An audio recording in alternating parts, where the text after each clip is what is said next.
Saturday தம்பிக்கு school இருந்தனால morning பிரேக்ஃபாஸ்ட்டுக்கு தோசையும் ஃப்ரைடே வச்ச சாம்பாரும் இருந்துச்சு. அதை வச்சு தான் சாப்பிட்டோம். லஞ்சுக்கு முந்திரி பருப்பெல்லாம் போட்டு தயிரை தாளித்து தயிர் சாதமும் எக்கு போட்ட கீரை பொரியலும் தான் வச்சுருந்தேன். ரவா பணியாரம் கேட்டுக்கிட்டே இருந்தாங்க. ஸோ ஸ்நாக்ஸ்க்கு ரவா பணியாரம் கொடுத்து விடலாம் சொல்லிட்டு ரவா பணியாரம் பண்ணேன். ஒரு பணியாரம் தான் ஊற்றிருப்பேன். அதுக்குள்ளே கேஸ் காலியாயிடுச்சு. மிக்சியில் சின்ன ஜார் உடஞ்சிருச்சு. ரொம்ப நாள் ஆயிடுச்சு. வேறு ஏதாவது வாங்கலாம் சொல்லி அல்டர்னேட்டிவாக நிறையா மிக்சிஸார் ஆன்லைன்லலாம் ஆர்டர் போட்டு வாங்கியிருந்தேன். எதுவுமே செட் ஆகலை.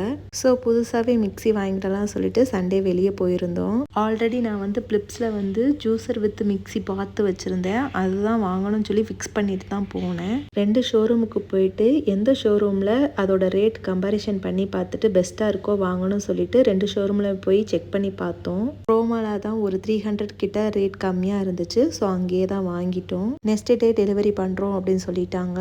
நிறையா டைப்பான வாஷிங் மிஷின் ஃப்ரிட்ஜ்லாம் பார்த்து வச்சுருக்கேன். நெக்ஸ்ட்டு நம்ம வாங்கினா எந்த மாதிரி வாங்கினா நல்லாயிருக்கும் அப்படின்னு ஒரு ஐடியா கிடச்சிருக்கு. நிறைய மைக்ரோவன் பார்த்தேன். எந்த பிராண்ட் நல்லாயிருக்கும், எது குவாலிட்டியாக இருக்கும்னு தெரியல. உங்களுக்கு ஏதாவது மைக்ரோவனை பற்றி தெரிஞ்சிருச்சுன்னா கமெண்ட் பண்ணுங்கள். நிறையா ஸ்பீக்கரோட ரேட்லாம் பார்த்துட்டு இருந்தோம். ஏன்னா ஸ்பீக்கர்னால் ஹஸ்பண்டுக்கு ரொம்ப பிடிக்கும். நெக்ஸ்ட்டு மாலுக்கு போயிருந்தோம். டைம் போனதே தெரில. சண்டே முடிஞ்சிருச்சு. தேங்க்ஸ் ஃபார் வாட்சிங்.